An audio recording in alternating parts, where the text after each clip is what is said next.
നമസ്കാരം. Mutual ഫണ്ടുകളും SIP രീതിയിലുള്ള നിക്ഷേപങ്ങളും വളരെയധികം ജനകീയമായി കഴിഞ്ഞ ഒരു കാലഘട്ടമാണിത്. എന്നിരുന്നാലും റിക്കറിംഗ് ഡെപ്പോസിറ്റ് എന്ന RDയുടെ ജനപ്രീതിക്ക് പ്രത്യേകിച്ച് കുറവൊന്നും വന്നിട്ടില്ല. എല്ലാ മാസവും ഒരു ചെറിയ തുക കൃത്യമായിട്ട് നിക്ഷേപിച്ചുകൊണ്ട് കുറച്ച് വർഷങ്ങൾ കൊണ്ട് ഒരു വലിയ തുക ഉണ്ടാക്കിയെടുക്കാൻ സാധിക്കുന്ന നിക്ഷേപ രീതിയാണ് RD എന്ന ചുരുക്കപ്പേരിൽ അറിയപ്പെടുന്ന റിക്കറിംഗ് ഡെപ്പോസിറ്റ്. റിസ്ക് തീരെയില്ല.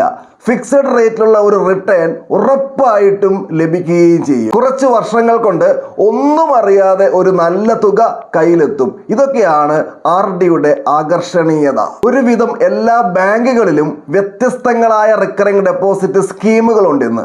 അതുപോലെ തന്നെ പോസ്റ്റ് ഓഫീസിൽ ആകർഷകമായ റിക്കറിംഗ് ഡെപ്പോസിറ്റ് സ്കീമുണ്ട്. ഇന്നത്തെ ഈ വീഡിയോ ഒരു കേസ് സ്റ്റഡിയാണ്. 10,000 രൂപ വെച്ച് 5 വർഷത്തേക്ക് RDയിൽ നിക്ഷേപിച്ചു കഴിഞ്ഞാൽ ഈ 5 വർഷ കാലാവധി പൂർത്തിയായി കഴിയുമ്പോൾ നമുക്ക് എത്ര കിട്ടും എന്നാണ് നമ്മൾ പരിശോധിക്കുക. ഈ 10,000 രൂപ വെച്ച് 5 വർഷം നിക്ഷേപിച്ചു കഴിഞ്ഞാൽ മൊത്തം നിക്ഷേപിക്കുന്നത് 6 ലക്ഷം രൂപയാണ്. നമ്മുടെ നിക്ഷേപം SBIയിലാണ് എങ്കിൽ നമുക്ക് എത്ര കിട്ടും 5 വർഷം കഴിയുമ്പോൾ? നമ്മുടെ നിക്ഷേപം കാനറ ബാങ്കിലാണെങ്കിൽ എത്ര കിട്ടും? നമ്മുടെ നിക്ഷേപം HDFC ബാങ്കിലാണെങ്കിൽ എത്രയാണ് നമുക്ക് കിട്ടുക? നമ്മളുടെ RD ഇനി പോസ്റ്റ് ഓഫീസിലാണ് എങ്കിൽ 5 വർഷം കഴിയുമ്പോൾ എത്ര കിട്ടും?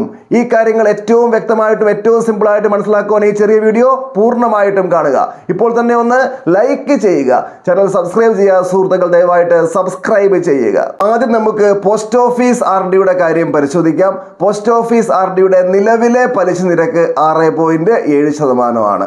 അപ്പോൾ ഈ പോസ്റ്റ് ഓഫീസ് RDയിൽ എല്ലാ മാസവും 10,000 രൂപ വെച്ച് നിക്ഷേപിച്ചു കഴിഞ്ഞാൽ 5 വർഷം കൊണ്ട് നിക്ഷേപം എത്രയാണ്? 6 ലക്ഷം രൂപയാണ്. ഈ 5 വർഷം കഴിയുമ്പോൾ നമ്മൾ ഏൺ ചെയ്യുന്ന പലിശ 1,13,659 രൂപയാണ്. അതായത് 5 വർഷം പൂർത്തിയായി കഴിയുമ്പോൾ നമുക്ക് 7,13,659 രൂപ കിട്ടും.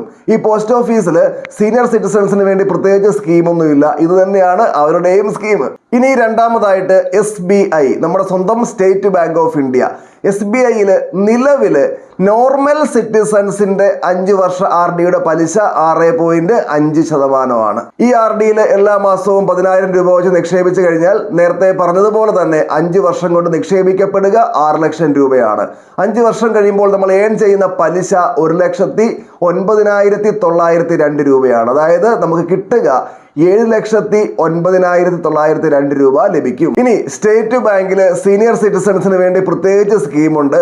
അവിടെ 5 വർഷ RDയുടെ പലിശ 7%. അപ്പോൾ ആ സ്കീമിൽ നിക്ഷേപിച്ചു കഴിഞ്ഞാൽ നമുക്കറിയാം 5 വർഷം കൊണ്ട് നിക്ഷേപിക്കപ്പെടുക എത്രയാണ്? 6 ലക്ഷം രൂപയാണ്. ഈ 5 വർഷം കൊണ്ട് ഏൺ ചെയ്യുന്ന പലിശ 1,19,213 രൂപയാണ്. അതായത് 5 വർഷം കഴിയുമ്പോൾ നമുക്ക് കിട്ടും, എത്ര കിട്ടും? 7,19,213 രൂപ കിട്ടും. ഇനി മൂന്നാമതായിട്ട് നമ്മൾ നോക്കുന്നത് കാനറ ബാങ്ക് ആണ്. കാനറ ബാങ്കിൽ 5 വർഷത്തെ റിക്കറിംഗ് ഡെപ്പോസിറ്റിന്റെ നോർമൽ കേസിലെ പലിശ 6.8%. അപ്പോൾ നേരത്തെ പറഞ്ഞ പോലെ 10,000 രൂപ വെച്ച് 5 കൊല്ലത്തേക്ക് നിക്ഷേപിച്ചാൽ 5 വർഷം കൊണ്ട് ഏൺ ചെയ്യുന്ന പലിശ 1,15,543 രൂപയാണ്. അതായത് 5 വർഷം കഴിയുമ്പോൾ 7,15,543 രൂപ നമുക്ക് ലഭിക്കും. ഇനി കാനറ ബാങ്കില് സീനിയർ സിറ്റിസൺസിന് വേണ്ടി സ്പെഷ്യൽ സ്കീമുണ്ട്. സീനിയേഴ്സിന്റെ 5 ഇയർ RDയുടെ പലിശ 7.3%. അപ്പോൾ ഈ സ്കീമിൽ 10,000 രൂപ വെച്ച് നിക്ഷേപിച്ചു കഴിഞ്ഞാൽ മൊത്തം നിക്ഷേപം 5 കൊല്ലം കൊണ്ട് നേരത്തെ പറഞ്ഞ പോലെ എത്രയാണ്? 6 ലക്ഷം രൂപ. 5 വർഷം കൊണ്ട് നമ്മൾ ഏൺ ചെയ്യുന്ന പലിശ 1,25,053 രൂപയാണ്. അതായത് 5 വർഷം കഴിയുമ്പോൾ നമുക്ക് കിട്ടും, എത്ര കിട്ടും? 7,25,053 രൂപ കിട്ടും. ഇനി HDFC ബാങ്ക് ആണ്.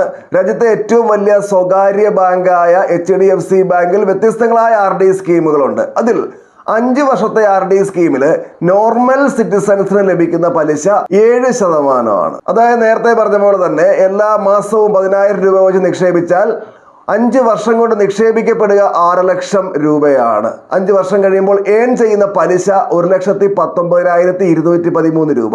5 വർഷം കഴിയുമ്പോൾ നമുക്ക് മൊത്തം കിട്ടുക 7,19,213 രൂപ. HDFC ബാങ്കിലും സീനിയർ സിറ്റിസൺസിന് വേണ്ടി സ്പെഷ്യൽ സ്കീമുണ്ട്.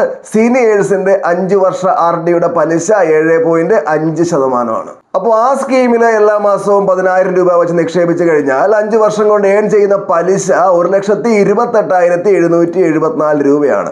അതായത് 5 വർഷം കഴിയുമ്പോൾ മൊത്തം 7,28,774 രൂപ നമുക്ക് ലഭിക്കും. ഇപ്പോൾ നമ്മൾ നടത്തിയ ഈ കമ്പാരിസന്റെ സമ്മറി നിങ്ങൾക്കിപ്പോൾ സ്ക്രീനിൽ കാണാൻ വേണ്ടി സാധിക്കും. വീഡിയോ പോസ്റ്റ് ചെയ്ത് കൂടുതലായിട്ട് പരിശോധിക്കാവുന്നതാണ്. ഈ കണ്ടന്റ് നിങ്ങൾക്ക് ഉപകാരപ്രദമായിട്ട് തോന്നിയെങ്കിൽ നിങ്ങളുടെ സുഹൃത്തുക്കൾക്കും കൂടെ ഷെയർ ചെയ്ത് കൊടുക്കുക. മറ്റൊരു ദിവസം മറ്റൊരു വിഷയവുമായി നമുക്ക് വീണ്ടും കണ്ടുമുട്ടാം. എല്ലാവർക്കും നന്ദി.